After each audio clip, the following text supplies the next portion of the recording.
Welcome to Fright Club. The first rule of Fright Club is you do talk about Fright Club. Based on true events. Through the canvas. I should have known something was wrong from the first gallery opening. You know that feeling when someone's staring at you? Not just glancing, but truly fixed on you. How your skin prickles even before you turn around and catch them looking. That's how it started. My name is Olivia. I'm a painter, or at least I was. 3 months ago, I moved to Florence to chase my dream. A 25-year-old American artist with big plans and a tiny apartment on the 3rd floor of an old building near the Arno River. The city embraced me. My work was getting noticed. Small local galleries started featuring my pieces. Nothing major, but enough to pay rent and keep painting. That's where I first saw him. The gallery was packed that night. My first real show in Florence. 6 paintings displayed in a small but respected space. I was talking to a potential buyer when I felt it. That intense awareness of being watched. Not the casual glances of gallery visitors, but something hungrier.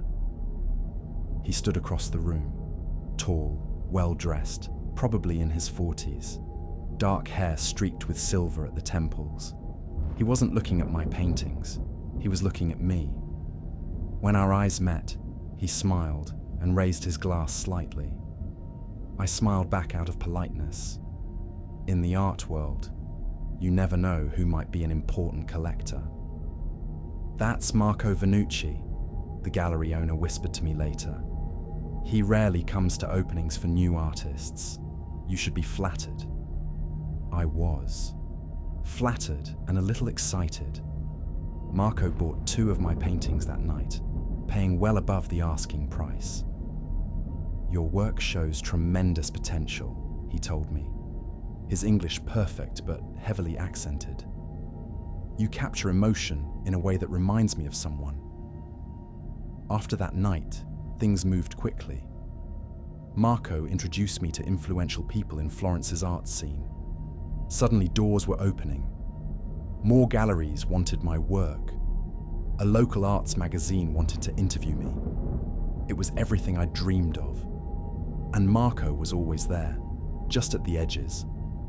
Sending expensive flowers to my apartment, appearing at every show, offering advice on technique, connections, opportunities.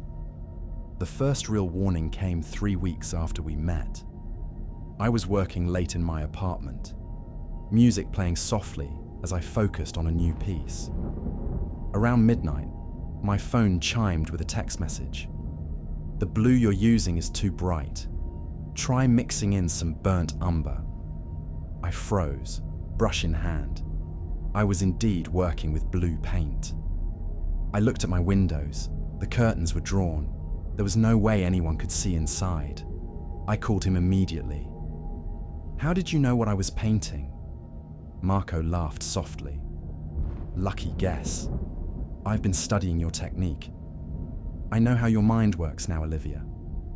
I should have ended things then, but I didn't. The opportunities he was creating were too valuable, and part of me was flattered. To have someone so established in the art world take such interest in my career, I convinced myself it was mentorship, not obsession. Things escalated gradually. I'd find coffee waiting on my doorstep in the morning, always still hot, exactly how I like it. He knew when I woke up. He'd mention places I'd been the previous day, restaurants, supply shops, the garden where I sometimes sketched. He was watching me. "I've been collecting art for 20 years, he told me during a dinner I couldn't politely decline. "But I've never found an artist who captures what I'm looking for. Until you." "And what are you looking for?" I asked. His eyes changed then, grew colder. "Authenticity, raw emotion. Most artists filter their darkness. You don't. Not completely." A week later, I came home to find my apartment door unlocked. Nothing was missing, but things were different. My brushes had been rearranged. A tube of paint moved from one table to another. My latest canvas had been turned slightly on the easel. The police were useless. Nothing stolen, no damage. Perhaps you forgot to lock your door, Signora. I changed the locks the next day. 2 nights later, I woke at 3 a.m. to the sound of scratching. Not loud, just a faint, persistent noise coming from my studio area. I lay frozen in bed, listening as it continued for exactly 12 minutes before stopping. In the morning, I found a small sketch placed on my easel. A woman sleeping, me, from an angle only visible from my bedroom doorway. The technique was flawless, better than mine. In the corner, a tiny signature, MV. I went to the gallery owner, shaking, showing her the sketch. Marco has always been intense about art, she admitted reluctantly. There were rumors about another American artist about 5 years ago. She left Florence suddenly. What happened to her? The gallery owner wouldn't meet my eyes. I don't know, but her last works were disturbing, not her usual style at all. I decided to leave, booked a flight back to the States for the following week.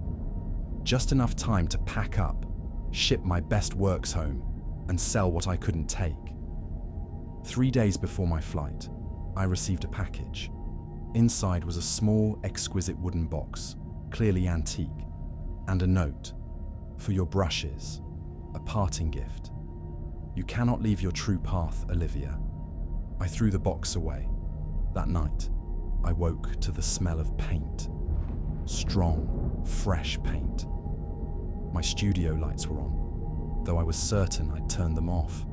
I crept down the short hallway and peered around the corner. Marco stood at my easel, his back to me, working on a canvas. My canvas, the one I'd been saving for a special project. His hand moved with hypnotic precision, laying down strokes with my favorite brush. I must have made a sound, because he turned. For a long moment, we just stared at each other. You shouldn't be awake yet, he said finally, as if I were the one who'd done something wrong. The tea was supposed to keep you asleep longer. My tea, the cup I'd made before bed. He'd been in my apartment while I was still here.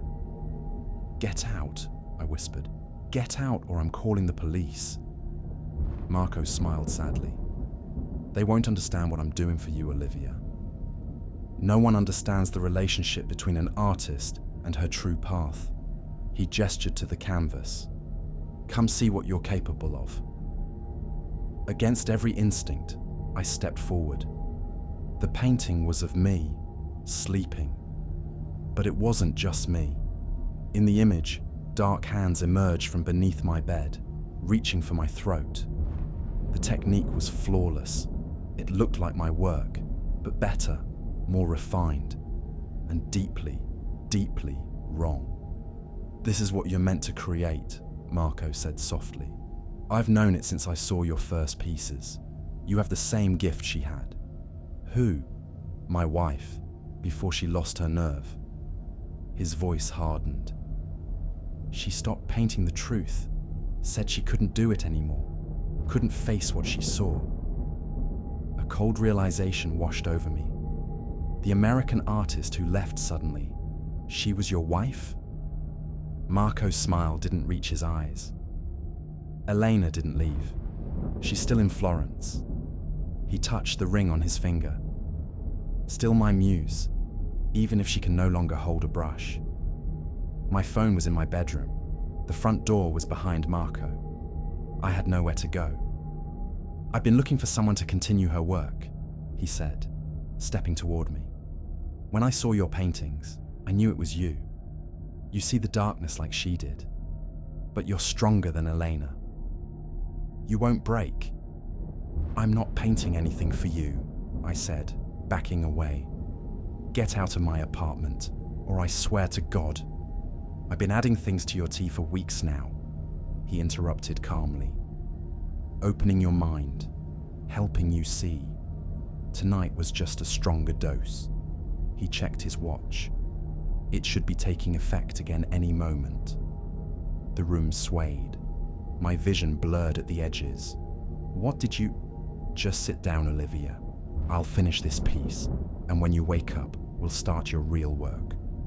I have a studio prepared, somewhere quiet, where you can focus without distractions. His voice seemed to come from further and further away. Eleanor will be so pleased to have company after all this time. I lunged for the door, but my legs gave out. As I collapsed, I knocked over a small table of supplies.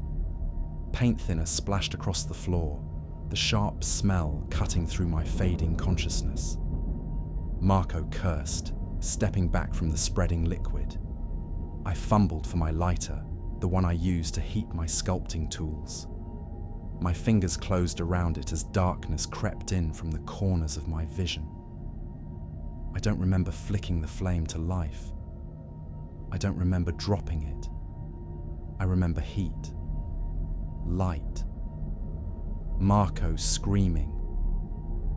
And I remember crawling toward the door as fire raced across the floor, following the trail of paint thinner to my easel, to my paints, to him.